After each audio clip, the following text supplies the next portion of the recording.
showed us presidents are not kings. Abraham Lincoln, who implored us to reject malice. Franklin Roosevelt, who inspired us to reject fear. I revere this office, but I love my country more. It's been the honor of my life to serve as your president. But in the defense of democracy, which is at stake, I think it's more important than any title. I draw strength and I find joy in working for the American people.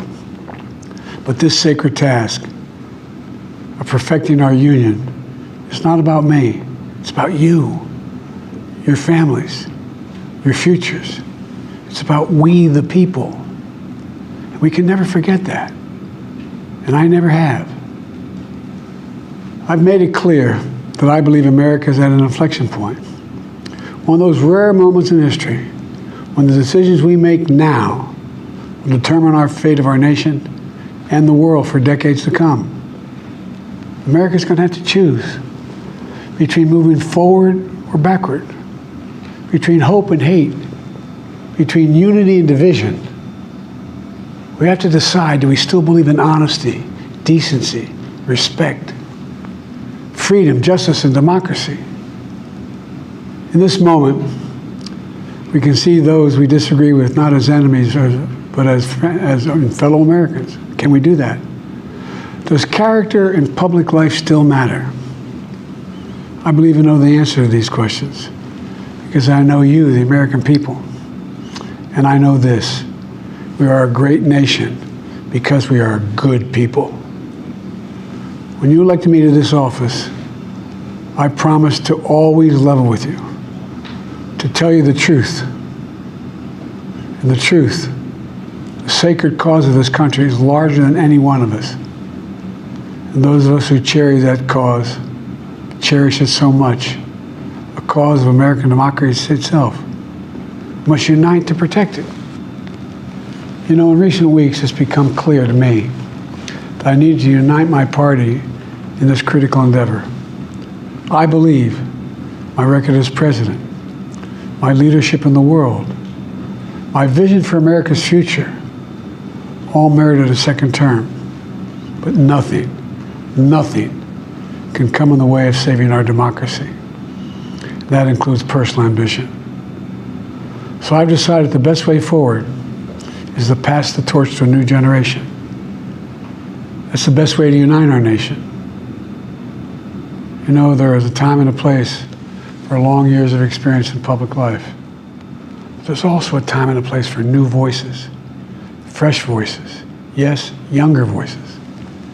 And that time and place is now. Over the next 6 months, I'll be focused on doing my job as president. That means I'll continue to lower costs for hardworking families, grow our economy. I'll keep defending our personal freedoms and our civil rights, from the right to vote to the right to choose. I'll keep calling out hate and extremism. Make it clear there is no place in America for political violence or any violence ever, period. I'm going to keep speaking out to protect our kids from gun violence, our planet from climate crisis that is the existential threat. And I will keep fighting for my cancer moonshot so we can end cancer as we know it, because we can do it. And I'm going to call for Supreme Court reform because this is critical to our democracy, Supreme Court reform.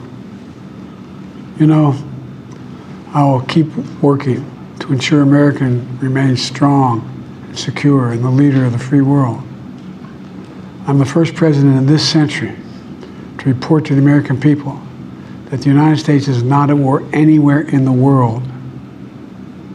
We'll keep rallying a coalition of proud nations to stop Putin from taking over Ukraine and doing more damage. We'll keep NATO stronger, and I'll make it more powerful and more united than any time in all of our history. I'll keep doing the same for our allies in the Pacific. You know, when I came to office, the conventional wisdom was that China would inevitably surpass the United States. That's not the case anymore. And I'm going to keep working to end the war in Gaza, bring home all the hostages, and bring peace and security to the Middle East and end this war. We're also working around the clock to bring home Americans being unjustly detained all around the world. You know, we've come so far since my inauguration. On that day, I told you, as I stood in that winter, we stood in a winter of peril and a winter of possibilities. Peril and possibilities. We were in the grip of the worst pandemic in a century. The worst economic crisis since the Great Depression. The worst attack on our democracy since the Civil War. But we came together as Americans, and we got through it. We emerged stronger, more prosperous, and more secure. Today we have the strongest economy in the world, creating nearly 16 million new jobs, a record. Wages are up. Inflation continues to come down. The racial wealth gap is the lowest it's been in 20 years. We're literally rebuilding our entire nation, urban, suburban, rural, and tribal communities. Manufacturing has come back to America. We're leading the world again in chips and science and innovation. We finally beat Big Pharma after all these years to lower the cost of prescription drugs for seniors. And I'm going to keep fighting to make sure we lower the cost for everyone, not just seniors. More people have health care today in America than ever before. And I signed one of the most significant laws helping millions of veterans and their families who were exposed to toxic materials. You know, most significant climate law ever in the history of the world. The first major gun safety law in 30 years. And today, the violent crime rate is at a 50-year low. We're also securing our border. Border crossings are lower today than when the previous administration left office. I've kept my commitment to appoint the first black woman to the Supreme Court of the United States of America. I also kept my commitment to have an administration that looks like America and be a president for all Americans. That's what I've done. I ran for president 4 years ago because I believed and still do that the soul of America was at stake. The very nature of who we are was at stake. And that's still the case. America's an idea.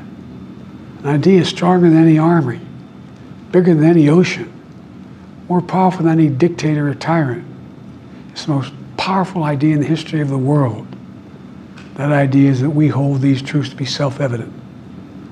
We're all created equal, endowed by our Creator with certain inalienable rights: life, liberty, pursuit of happiness. We've never fully lived up to it, to this sacred idea, but we've never walked away from it either. And I do not believe the American people will walk away from it now.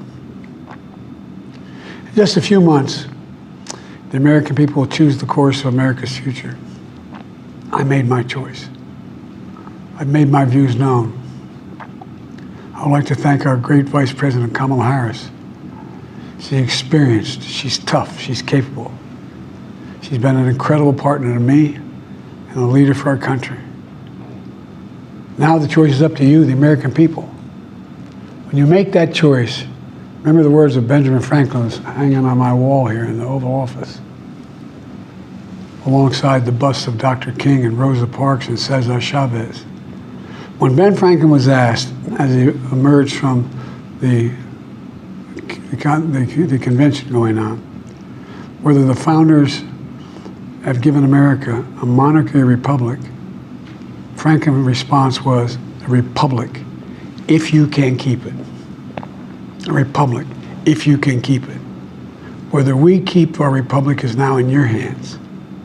My fellow Americans, it's been the privilege of my life to serve this nation for over 50 years. Nowhere else on earth could a kid with a stutter, from modest beginnings in Scranton, Pennsylvania, and Claymont, Delaware, one day sit behind the resolute desk in the Oval Office as President of the United States. But here I am. That's what's so special about America. We're a nation of promise and possibilities, of dreamers and doers, of ordinary Americans doing extraordinary things. I've given my heart and my soul to our nation, like so many others. I've been blessed a million times in return with the love and support of the American people. I hope you have some idea how grateful I am to all of you. The great thing about America is here, kings and dictators do not rule, the people do. History is in your hands. The power is in your hands. The idea of America lies in your hands. We just have to keep faith, keep the faith, and remember who we are. We're the United States of America, and there's simply nothing beyond our capacity when we do it together. So let's act together, preserve our democracy. God bless you all, and may God protect our troops. Thank you.